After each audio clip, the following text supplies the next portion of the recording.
Dios les bendiga, mis amados. En esta preciosa hora continuaremos acerca del Espíritu Santo. En esta ocasión vamos a hablar acerca de el fruto del Espíritu Santo. Hago la observación de que la palabra del Señor dice el fruto y no los frutos. ¿Por qué el fruto? Vamos a comparar el fruto del Espíritu Santo con una mandarina. Una mandarina tiene diferentes, nosotros le llamamos aquí en nuestro país gajos o gajitos, y ellos componen lo que es el fruto de la mandarina. Cada uno de ellos, pues, sería una de las características de el Espíritu Santo. Son 9 en total, en las cuales vamos a ir desarrollando cada una de ellas conforme a la palabra del Señor, de manera que podamos tener un entendimiento más claro de aquel que tiene el Espíritu Santo y se manifiesta el fruto de este en él. Entre las características, pues, podemos ver lo que dice Gálatas capítulo 5, verso 22 al 23, donde nos cita la palabra de la siguiente manera: honrando al Padre, al Hijo y al Espíritu Santo. Mas el fruto del Espíritu es amor, gozo, paz, paciencia, benignidad, bondad, fe, mansedumbre, templanza. Contra tales cosas no hay ley. En otras palabras, aquella persona que manifiesta estas características, pues no va a ser señalado. ¿Por qué? Porque cada una de ellas representa algo en el cual está bajo lo que es la voluntad del Señor y lo que es un testimonio de una consagración, de una vida verdadera entregada a Dios, en la cual pues no se le va a señalar por tener estas características. Vamos a ver el primero, el cual se llama o se denomina el amor. En la carta a los Corintios, capítulo 13, verso 8, en la parte A, dice la palabra del Señor: el amor nunca deja de ser. Ejemplo, vamos a ver en Génesis capítulo 28, verso 20, en donde dice la palabra: así sirvió Jacob por Raquel 7 años, y le parecieron como pocos días, porque la amaba. Conocemos y sabemos la historia acerca de este hombre Jacob, engañado por su suegro Labán, el cual él, queriendo bastante a Raquel, pues tomó el reto de trabajar 7 años por ella. Sin embargo, cuando llegó el momento, se le concedió a su hija mayor, a la hija mayor de Labán, y él lógicamente no la amaba a ella, sino que él había trabajado por Raquel, y pues Labán le dijo: tienes que trabajar otros 7 años más. Y él lo hizo. ¿Por qué? Porque la amaba. Y dice ahí la palabra que esos 7 años a él se le fueron cortos. Es que cuando uno hace las cosas, hermanos, con amor, así lo vemos en la obra del Señor. Cuando usted y yo lo hacemos con ese amor, con esa entrega, no resulta pesado, sino que ya sea limpiar el templo, los servicios, ir a hacer un mandado, ayudar en las ventas, en lo que sea, lo hacemos con ese amor, pues se nos ve tan corto, tan fácil, tan sencillo, porque lo estamos haciendo verdaderamente para Dios y con esa entrega que sale en nosotros. La segunda característica es el gozo. En 1 Tesalonicenses capítulo 5, verso 16, dice la palabra del Señor: estad siempre gozosos. Pues pareciera a veces tal vez un poquito contradictorio. ¿Cómo yo voy a estar siempre gozoso si tal vez en la alacena hay escasez? Tal vez hay problemas familiares. Tal vez estoy pasando por una circunstancia financiera. por una parte en mi salud que es quebrantada y voy a estar siempre gozoso. Pues a pesar de todas las cosas negativas que puedan acontecer en nosotros, pues debe estar siempre el gozo del Señor en nuestras vidas. En el libro de Daniel, en el capítulo 3, verso 25, en la parte A, dice la palabra del Señor. Y él dijo, he aquí, yo veo 4 varones sueltos que se pasean en medio del fuego sin sufrir daño. Ahí encontramos la historia donde los 3 jóvenes que habían sido puestos dentro del horno de fuego ardiendo, a pesar de que las llamas estaban intensamente y se habían elevado 7 veces más de lo normal, pues ellos estaban adentro brincando, saltando, gozosos, alegres, porque ahí estaba el Señor con ellos. Alegres porque no sufrían el fuego que les estaba quemando. Nosotros en forma espiritual también, a pesar de que muchas veces, como dice la palabra del Señor, que la llama no arderá en nosotros, ni las aguas nos van a ahogar, a pesar de que estemos pasando por algunas circunstancias negativas, pues debemos estar gozosos en nuestros rostros y en nuestro caminar. Debe mostrarse una alegría, un deleite, un júbilo, de manera que teniendo ese fruto del espíritu del gozo, en nosotros abunde siempre, en nuestra alegría, el poder externarlo hacia los demás. El tercer punto nos habla, o la tercera característica, acerca de la paz. En el Evangelio de Juan, en el capítulo 14, verso 27, dice, Jesús mismo mencionando, relata y da la palabra. La paz os dejo, mi paz os doy. Yo nos la doy como el mundo la da. ¿Cómo el mundo da la paz? El mundo da una paz ficticia, una paz momentánea, una paz en la cual pues en ese instante pareciera como que todo está bien, pero más adelante vuelven los problemas. Aquel que se sumerge en las drogas, aquel que anda en licor, dice, yo voy a tomar para que embriagado, para que drogado, me olvide de todo lo que hay a mi alrededor. Sin embargo, cuando ya pasa ese efecto, es peor.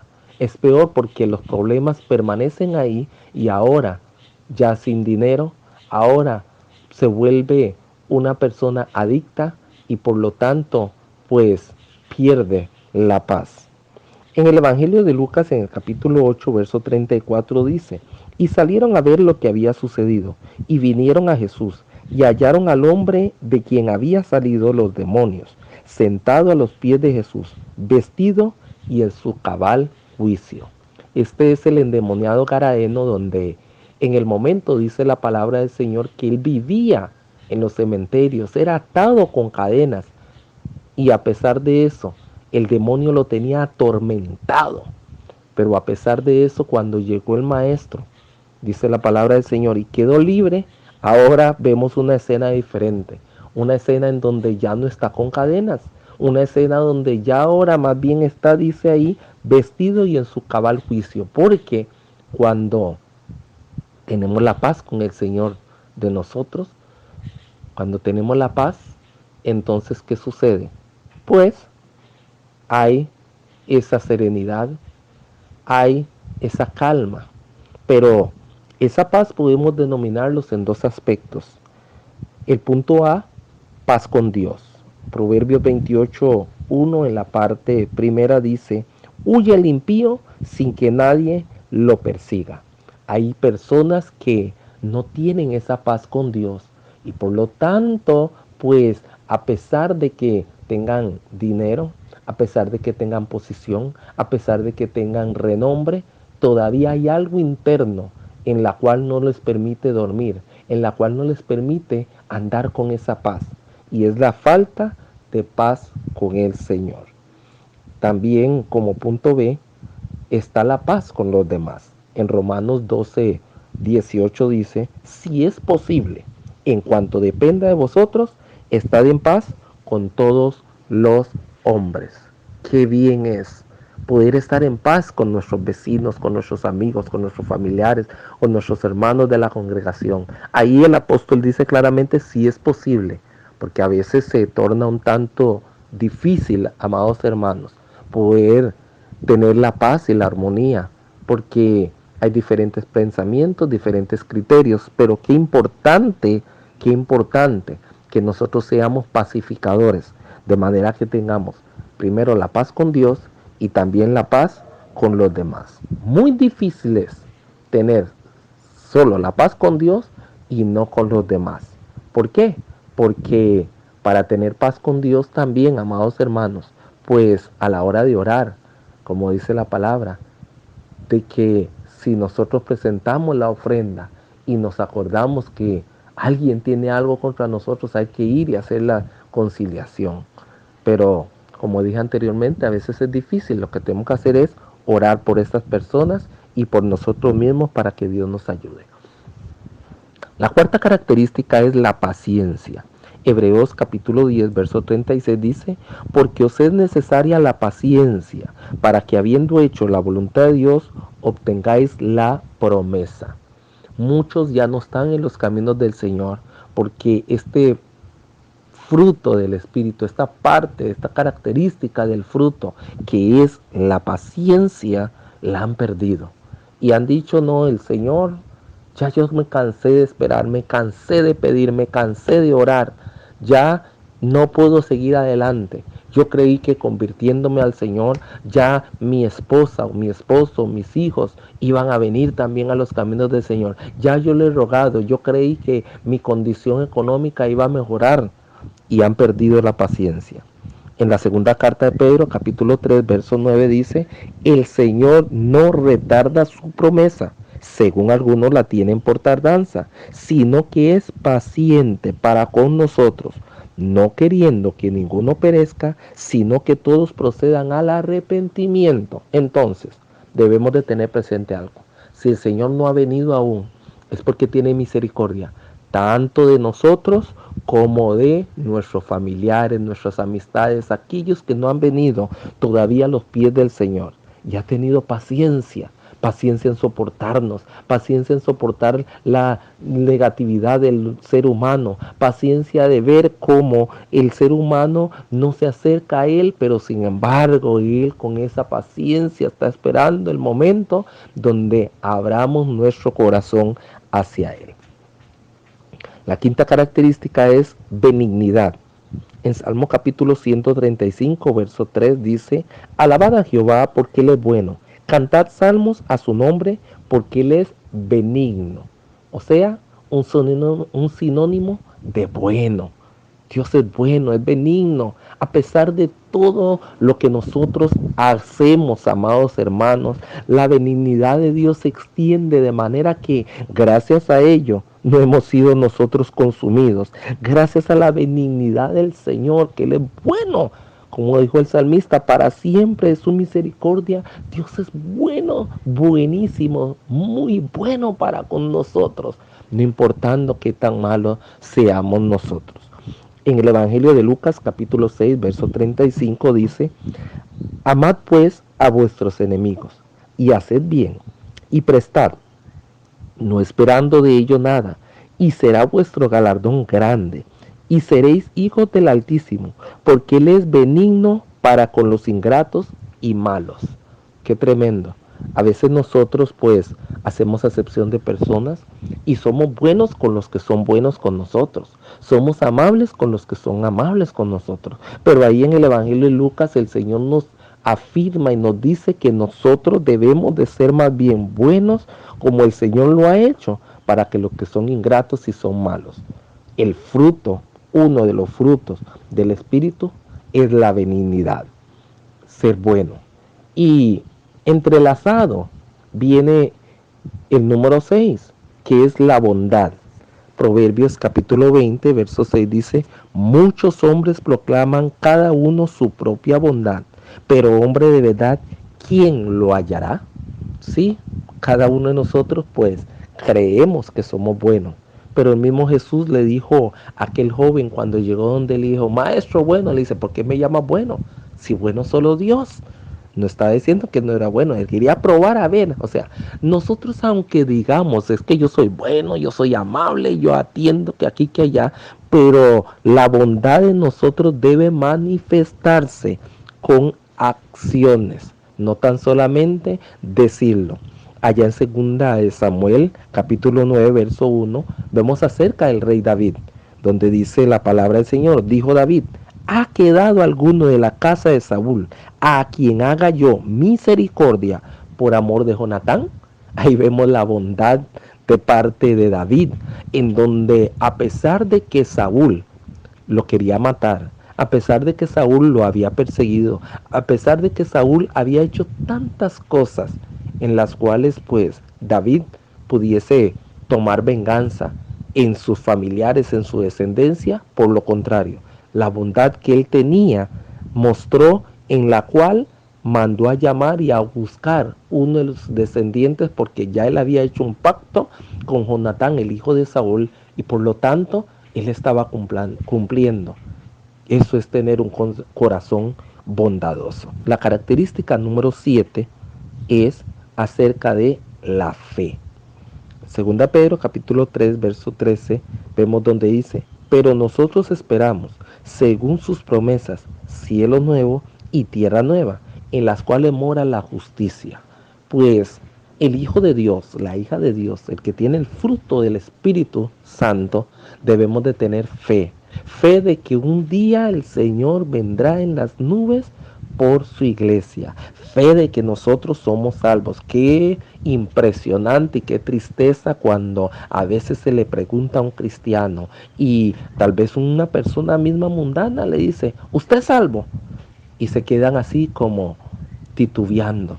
No, nosotros debemos de tener fe y saber, sí, yo soy salvo, yo soy un hijo de Dios, yo tengo fe que cuando sea el rapto, yo me voy a ir. Yo tengo fe de que un día Cristo va a venir en las nubes por su iglesia. Eso es lo que nos mueve a nosotros. La fe, que ya lo hemos visto también como uno de los dones del Espíritu Santo, pero también aquí se ve como un fruto del Espíritu Santo, como parte del fruto del Espíritu Santo. Entonces dice Mateo capítulo 8, verso 8, respondió el centurión y dijo, Señor, no soy digno de que entres bajo mi techo, solamente di la palabra y mi criado sanará. Ahí vemos la fe de este centurión, el cual él era tan grande que él mismo le decía a Jesús, Jesús, usted no entre a mi casa, yo soy un pecador, yo soy un hombre malvado, pero yo sé que usted diciendo la palabra se va a cumplir. El octavo es la mansedumbre. En Números capítulo 12, verso 3 dice, y aquel varón Moisés era muy manso, más que todos los hombres que había sobre la tierra. Encontramos y todos hemos visto como un maestro de la mansedumbre a nuestro amado Moisés, el cual pues hubieron demasiados actos que hicieron los israelitas cuando él los estaba sacando. Hasta llegó el momento donde Dios le dijo, apártate y voy a consumirlos y te voy a dar un nuevo pueblo, una nueva nación, un nuevo grupo de gente, alguien que sí te va a obedecer. Pero, ¿qué hizo Moisés? O más bien, le intercedió por ellos.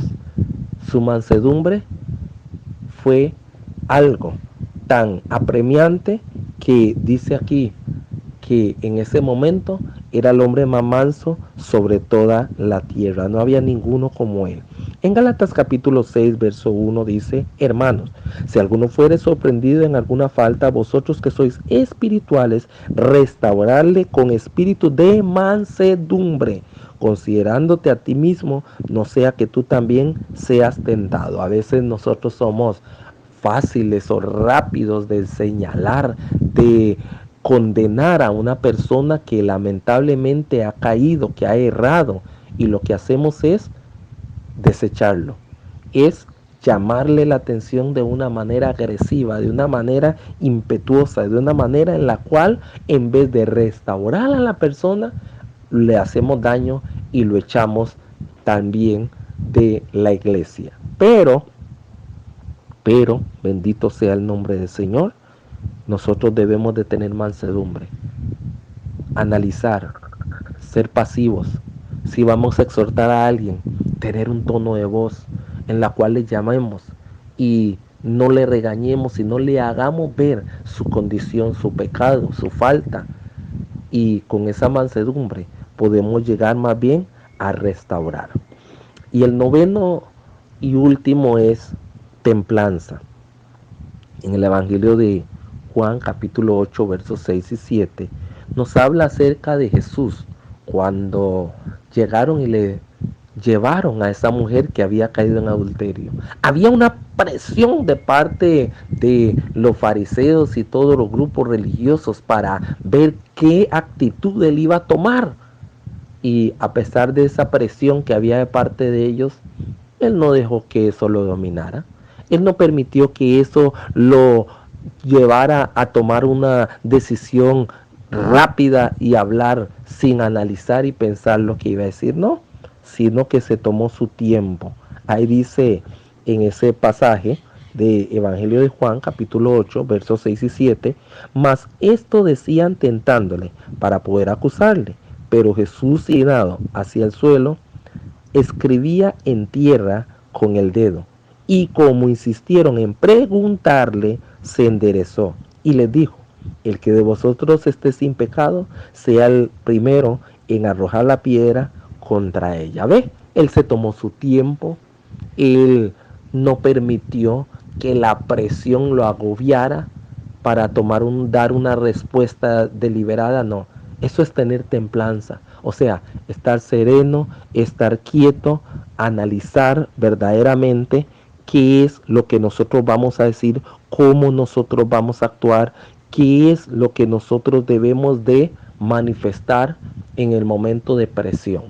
Entonces, el fruto del Espíritu Santo es, como dice la palabra del Señor, que ya lo leímos, ahí amor, gozo, paz, paciencia, benignidad, bondad, fe, mansedumbre, templanza. Cuando el Espíritu Santo mora en nuestras vidas, pues este fruto se va a manifestar con estas características y es donde nosotros vamos a poder saber que realmente somos hijos de Dios, no tan solamente que estamos proclamando la palabra del Señor, no tan solamente que decimos que somos cristianos, no, sino que somos hijos del Señor. Que Dios les continúe bendiciendo en esta hora, amados hermanos, esperando que haya sido clara esta palabra en la cual nos ayuda a desarrollar y seguir creciendo en el Señor. Dios les bendiga.